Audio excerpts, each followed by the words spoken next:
بسم اللہ الرحمن الرحیم۔ السلام علیکم اسٹوڈنٹس، آج ہم اپنا اگلا چیپٹر سٹارٹ کریں گے جو ہے سماج دشمن کردار، اینٹی سوشل بیہیویئر۔ سماج دشمن سے مراد ہے وہ ایسا کردار جو ناپسندیدہ سماجی کردار ہے، جس کو سماج میں سوسائٹی والے لوگ یا رہنے والے جو کردار ہیں وہ اس کو پسند نہ کریں، یعنی ایسا کردار جو سماجی معیار ایک سوسائٹی میں رہنے کا، اس دنیا میں رہنے کا انسان کا ایک معیار ہوتا ہے کہ آپ جو ہیں وہ دوسروں کے ساتھ کا نقصان نہیں کرنا، کسی کے ساتھ زیادتی نہ ہو، ایسے نہ ہو، ایک معیار ہے سوسائٹی کا، وہ اس کے ساتھ میٹ نہیں کرتا، اس کے ساتھ مطابقت نہیں رکھتا۔ سماجی معیار کے بارے میں ہم جانتے ہیں کہ ایسا کردار جو معاشرے کے لیے پسندیدہ ہو یا وہ کردار جسے لوگ اختیار کرنا چاہتے ہوں یا کرنا چاہیں، وہ سماجی طور پر قابل قبول ہوتا ہے۔ اب سماج دشمن کردار کا جو مفہوم ہے وہ آسان ہو جائے گا۔ فرد کا ایسا کردار جو معاشرے کے لیے تکلیف دہ ہو، جس سے دیگر افراد کو آزار پہنچے، یعنی تکلیف پہنچے، مصیبت پہنچے، وہ ناپسندیدہ اور سماج دشمن کردار کہلائے گا۔ دیکھنے میں آیا کہ ایسا کردار متعلقہ فرد کے لیے بذات خود جو ہے وہ باعث راحت و تسکین ہوتا ہے، یعنی اس کے لیے جو سماج دشمن کردار کا رول پلے کرتا ہے اس کے لیے وہ بڑی خوشی کا باعث ہوتا ہے، بڑا راحت و تسکین کا باعث ہوتا ہے، اگرچہ اس میں مادی اور معنوی نقصان موجود ہوتا ہے۔ یعنی اس میں آپ یہ کہہ سکتے ہیں کہ دنیاوی اور اخروی دونوں ہی نقصانات اس میں موجود ہوتے ہیں، لیکن اس کے باوجود وقتی تسکین کے لیے فرد جو ہے وہ کسی کی دل آزاری کرنا، کسی کو تکلیف پہنچانا یا کسی کا نقصان کرنے میں لذت محسوس کرتا ہے۔ سماج دشمن کردار سے معاشرے کا امن اور سکون تباہ ہو جاتا ہے، جس سے جو ہے وہ معاشرہ عدم تحفظ کا شکار ہو جاتا ہے، یعنی معاشرے میں رہتے ہوئے کسی قسم کا انسان کوئی تحفظ محسوس نہیں کرتا کہ کوئی اس کے کام آئے گا یا کوئی کسی مشکل وقت میں اس کی ہیلپ کر دے گا یا کوئی اور اس کا نقصان نہ کرے گا، کیونکہ ہر پرسن جو ہے وہ دوسرے کے نقصان میں لگا ہوا ہوگا۔ خراب ماحول یا بری صحبت فرد کو سماج دشمن کردار کی طرف لے جاتی ہے۔ اگر انسان کا ماحول جو ہے وہ ٹھیک نہیں ہے، خراب ہے، اور اس کی جو صحبت ہے وہ اچھی نہیں ہے، وہ انسان کو سماج دشمن کردار کی طرف لے جاتی ہے۔ اس کے علاوہ ناتجربہ کاری، اگر انسان کو کسی چیز کا تجربہ نہیں ہے، عدم تحفظ ہے، لالچ، والدین کے جھگڑے یا ناقص تربیت، یا اس کی کسی نے اچھی تربیت نہیں کی، بچے پھر بھی غیر سماجی سرگرمیوں میں جو ہے وہ ملوث ہو جاتے ہیں۔ سماج دشمن کردار کی کئی صورتیں ہو سکتی ہیں، مثلا دغا بازی کرنا،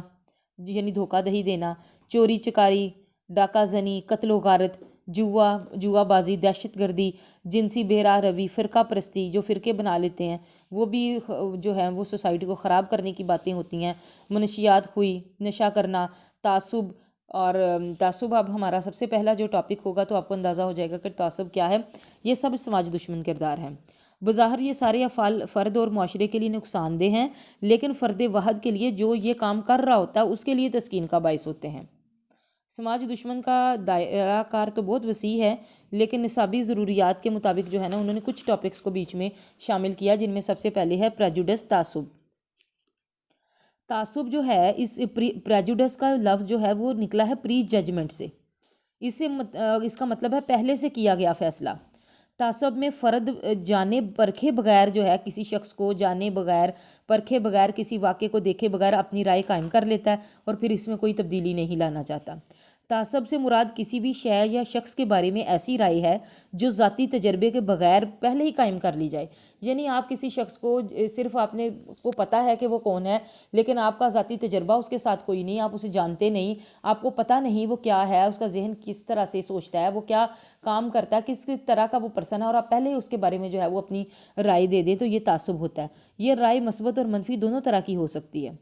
چیمبرز ڈکشنری کے مطابق دیکھا جائے تو تعصب سے مراد وہ فیصلہ یا رائے ہے جو بغیر آزمائش یا تصدیق کے پہلے سے کر لیا جائے۔ اور اسی طرح سے جیمز ریس کے مطابق اس قسم کا جو رویہ جس میں مخالفانہ اور پریشان کن احساسات کسی مخصوص گروہ، افراد یا سماجی اداروں کی طرف جو ہے وہ منتقل کر دیے جائیں کہ فلاں گروپ ہی ایسا ہے، فلاں ادارہ ہی ایسا ہے اور یہ مشکل ان کی وجہ سے ہی آئی ہے، منتقل کر دیے جائیں، تو یہ بھی تعصب ہوگا۔ اور اس طرح سے آپ کوئی بھی دو تین اس میں سے ڈیفینیشنز جو ہیں وہ تعصب کی یاد کر سکتے ہیں۔ تعصب کی خصوصیات کیا ہوتی ہیں؟ تعصبات جبلی نہیں ہوتے، یعنی یہ پیدائشی نہیں ہوتے، یہ بچہ ساتھ لے کر پیدا نہیں ہوتا، بلکہ اکتسابی ہوتے ہیں جو وہ سوسائٹی میں رہ کر سیکھتا ہے۔ کیونکہ چھوٹے بچوں میں تو تعصب ہوتا ہی نہیں کسی چیز کو لے کر، یہ بڑوں میں ہی ہوتا ہے، ڈیولپ ہو جاتا ہے، وہ سیکھتے ہیں سوسائٹی میں رہ کے تعصب، وہ ان کے اندر جو ہے وہ پہلے سے موجود نہیں ہوتا۔ تعصبات ضروریات کے تحت بنتے ہیں، گروہی تعصبات اپنے اپنے مفادات کی، یعنی اپنے اپنے مفاد کی خاطر وہ تعصب بنا لیتے ہیں اپنا مفاد بچانے کے لیے کہ یہ تو اس طرح سے ہو جائے گا، تو وہ کہتے ہیں وہ تو ہے ہی اس طرح سے، وہ تو شخص ہی نہیں، وہ گروپ ہی نہیں اچھا، وہ فلاں چیز ہی نہیں ٹھیک، تو وہ اب اس کے مطلب تعصب بنا لیتے ہیں۔ تعصب بھی سماجیت کے دوران جب ہم سوشلائزیشن کا میں چیزیں سیکھتے ہیں، کانسیپٹ کیسے بنتا ہے، باقی آئیڈیاز زندگی کے ہم چیزیں سیکھتے ہیں، وہاں پر ہم تعصب بھی سیکھ لیتے ہیں۔ ہر بچے میں تعصب سیکھنے کی جو ہے وہ اہلیت ہوتی ہے، لیکن کسی کے خلاف یا حق میں رویہ والدین یا ماحول کے زیر اثر ہوتا ہے کہ کئی دفعہ بچہ بیچ میں بول پڑتا ہے کہ نہیں ایسی بھی بات نہیں ہے، یا وہ پیرنٹس اس کے ریلیکس کرتے ہیں تو وہ بولے گا، لیکن اگر اس کے پیرنٹس بہت اسٹرکٹ ہیں، کوئی بات نہیں سنیں گے تو وہ بات کہے گا نہیں، لیکن بہرحال ان میں بھی سیکھنے کی اہلیت ہوتی ہے۔ نسلی تعصب تمام ملکوں میں پایا جاتا ہے، ظاہر ہے ہم اپنے ملک والوں کو زیادہ پریفر کرتے ہیں، جو گورے ہیں وہ اپنے ملک والوں کو زیادہ کرتے ہیں، کالے جو ہیں جو نیگرو ہیں وہ اپنے مطلب ہر جو کنٹریز کے لوگ ہیں وہ نسلی تعصب ہے کہ ہم یہ ہیں۔ اب دیکھیں کہ جو کاسٹ سسٹم ہے ہم لوگ اس پہ بھی بڑا بلیو کرتے ہیں کہ ہماری یہ کاسٹ ہے تو ہم نے کہیں اور شادی نہیں کرنی، یہ نہیں ہونا، اچھا فلاں کے ساتھ ہی دوستی بھی کرنی ہے، دوسری کاسٹ کے ساتھ جو ہے وہ دوستی بھی نہیں کرنی، بعض لوگ تو اس حد تک جو ہے وہ چلے جاتے ہیں۔ اور نسلی تعصب کے علاوہ جامعہ اس کی تعریف یہ ہے کہ کسی فرد، گروپ، قوم، جگہ یا قبیلے کے بارے میں بغیر تحقیق کے مثبت یا منفی رائے قائم کر لینا جو ہوتا ہے وہ تعصب ہوتا ہے۔ تعصب کے 3 بنیادی ایلیمنٹس ہیں کہ وہ کون کون سے ہیں۔ سب سے پہلے ہے وقوفی، تاثری اور کرداری۔ وقوفی عنصر میں اعتقادات اور توقعات شامل ہوتی ہیں کہ اعتقاد آپ کا کیا ہے کسی چیز کے بارے میں، کیا توقعات ہیں، اس کے علاوہ دیگر معلومات بھی جمع ہوتی رہتی ہیں۔ تاثری عنصر میں منفی احساسات یا ہجانات پیدا ہوتے ہیں کہ کسی چیز کے بارے میں نیگیٹو سوچنا، اور کرداری عنصر میں منفی طریقوں پر عمل کرنے کا جو رجحان ہے وہ پایا جاتا ہے، اور ان تعصبات کی عملی شکل کو ڈسکرمینیشن کہا جاتا ہے، عملی امتیاز کہا جاتا ہے کہ آپ جو سوچیں، جو اعتقادات اور توقعات جب نیگیٹو ہوں گی تو اس کا تاثر بھی تو نیگیٹو ہی ہوگا، تو جب تاثر نیگیٹو ہوگا تو اس کے زمرے میں اس کے نتیجے میں جو بیہیویئر ہے وہ بھی نیگیٹو ہی ہوگا۔ اب ہیں کازز آف پریجوڈس، تعصب کی وجوہات کیا ہیں۔ سب سے پہلی ہے آموزش۔ تعصبات اکتسابی ہوتے ہیں، یہ پیدائشی طور پر موجود نہیں ہوتے، انسان جو ہے وہ بچہ ماحول سے سیکھتا ہے۔ عمل سماجیت کے دوران بچہ اپنے گرد و پیش سے بہت کچھ سیکھتا ہے، والدین، بہن بھائی، ہم جولی اور رشتہ دار سب کے سب بچے کے لیے باعث تقلید ہوتے ہیں، وہ ہر ایک سے کچھ نہ کچھ سیکھ رہا ہوتا ہے، تو اس نتیجے میں وہ تعصب بھی سیکھ لیتا ہے۔ سماجی گروہ بندی، ہمارا معاشرہ مختلف طبقوں اور فرقوں میں بٹا ہوا ہے، فرد اپنے فرقے اور طبقے کے لیے مثبت جبکہ دیگر کے لیے منفی تعصب کا مظاہرہ کرتا ہے۔ جیسے فار ایگزامپل اگر ہم سنی ہوں گے تو ہم شیعہ اور وہ وہابی لوگوں سے کہیں گے کہ ان کا تو فرقہ ٹھیک نہیں ہے، اگر ہم وہابی ہوں گے تو ہم کہیں گے سنیوں اور شیعوں کا فرقہ ٹھیک نہیں، اگر ہم شیعہ ہوں گے تو ہم کہیں گے سنی اور وہابی ٹھیک نہیں ہے۔ تو یہ ہے کہ انسان جس فرقے یا جس طبقے میں ہوتا ہے وہ اس کو صحیح سمجھتا ہے، باقیوں کو جو ہے وہ غلط سمجھ لیتا ہے۔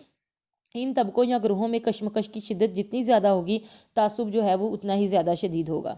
اس کے بعد غلط فہمی ہے، اس سے مراد یہ ہے کہ کسی واقعے یا مہیج کے بارے میں ایسا رجحان قائم کر لینا جو حقیقت میں موجود نہ ہو، مثلا جرائم، تشدد، دہشت گردی یا مذہبی منافرت سے متعلقہ واقعات کو کسی مخصوص گروہ یا قوم سے یا گروپ سے یا کسی سیاسی گروپ کے ساتھ منسلک کر دینا کہ یہ ان کا ہی کام ہوگا۔ اور ایک آدھ اتفاقی واقعے سے تمام واقعات کا تعلق قائم کر لینا بھی تعصب ہوتا ہے کہ اگر خدا نخواستہ کسی سے ایک غلطی ہو گئی یا کسی نے کوئی کام اس طرح سے کر لیا تو پھر ہر ہونے والے کام کا الزام جو ہے وہ اسی پر دھر دینا، یہ بھی تعصب ہے۔ قربانی کا بکرا بنانا، اس سے مراد ہے اپنی ناکامی کا غصہ ایسے افراد پر نکالنا جو ناکامی کی وجہ نہ ہوں لیکن حیثیت اور مرتبے میں فرد سے کمتر ہوں۔ جیسے انسان جو ہے وہ اگر باس کی ڈانٹ کھا کے گھر آتا ہے تو وہ آتے ہی اپنا غصہ جو ہے وہ بیوی اور بچوں سے نکال لیتا ہے، یعنی اپنا غصہ ادھر منتقل کر دینا، قربانی کا بکرا بنا لینا۔ شخصی اوصاف، بعض اوقات فرد اپنی شخصیت کی ضروریات اور مخصوص اوصاف کی وجہ سے بھی تعصب کا شکار ہو جاتا ہے۔ قدامت اور پسند خیالات، اعتقادات، تحکم پسندی کے جو حکم چلانے والے ہوں، اقتدار کی ہوس والے ایسے اوصاف ہیں جو تعصب کا باعث بنتے ہیں۔ جو قدامت پسند ہے وہ بھی دوسروں کو برا سمجھتے ہیں، جو اقتدار لینا چاہتے ہیں وہ بھی دوسروں کو برا سمجھتے ہیں، جو خود باس بننا چاہتے ہیں وہ سمجھتے ہیں کہ ان کے علاوہ کسی اور میں یہ اہلیت ہی موجود نہیں ہے، تو یہ چیزیں بھی جو ہیں وہ تعصب کا باعث بنتی ہیں۔ اس کے بعد معاشی پہلو ہے۔ تعصب سے نسلی، لسانی، گروہی اور معاشی فوائد حاصل کیے جا سکتے ہیں۔ ہر گروہ اپنے اراکین کی بے روزگاری دور کرنے میں مدد دیتا ہے، اس کے کاروبار صنعت و حرفت اور ملازمت کو تحفظ پہنچاتا ہے۔ اقلیتی یا اکثریتی گروہ دونوں ہی اپنے اراکین کے بارے میں، جیسے آپ کسی بھی جاب میں چلے جائیں، چاہے وہ گورنمنٹ ہے چاہے نان گورنمنٹ ہے آرگنائزیشن میں، وہاں پہ ایک یونین بنی ہوئی ہوتی ہے جو اپنے لوگوں کا تحفظ کرتی ہے اور ان کی بہتری کے لیے جو ہے وہ کام کرتی ہے۔ تو یہاں پہ بھی یہی ہے کہ کچھ اقلیت والے جیسے لوگ ہوں گے وہ دوسری اقلیت والے لوگوں کو ہی جابز میں رکھنا پسند کریں گے، اور جو جس طرح کا بندہ ہوگا وہ ان جیسے لوگوں کو جو ہے وہ بیچ میں موقع دے گا کہ وہ وہاں پہ جو ہے وہ کام کریں۔ تو اس صنعتی ترقی کے لیے یہ ساری جو چیزیں ہیں، یہ تو ریاست اپنے شہریوں کو مالی تحفظ فراہم کرنے اور بے روزگاری دور کرنے اور ان کی صنعتی ترقی کے لیے غیر ملکی باشندوں پر اقتصادی پابندیاں عائد کر دیتی ہے، جیسے ہم باہر کی جو ہے وہ مصنوعات کو بند کر دینا یا ان لوگوں کو جابس پہ رکھنا بند کر دینا کہ نہیں ہمیں اپنے ملک والوں کو جو ہے وہ پریفر کرنا ہے، ان کو جو ہے اہمیت دینی ہے۔ پھر سماجی مقصد ہے، فرد تعصب سے سماجی مقاصد حاصل کرتا ہے، فرد اس کی بدولت اپنے گروہ اور قوم کے لیے بہترین تعمیل کرتا ہے، اپنے مخالفین کے خلاف نفسیاتی حربے استعمال کر کے انہیں مفروض کر دیتا ہے۔ فرد گروہ کو نہ صرف عزت، محبت، آبرو، پیار، خلوص دیتا ہے بلکہ ان حقوق کے حصول میں فرد کی مدد بھی کرتا ہے۔ تعصب کی وجہ سے جذبہ حب الوطنی بڑھتا ہے اور فرد دوسرے مقابلے میں اپنے ملک کے لیے مثبت جذبات جو ہے وہ پیدا کرتا ہے۔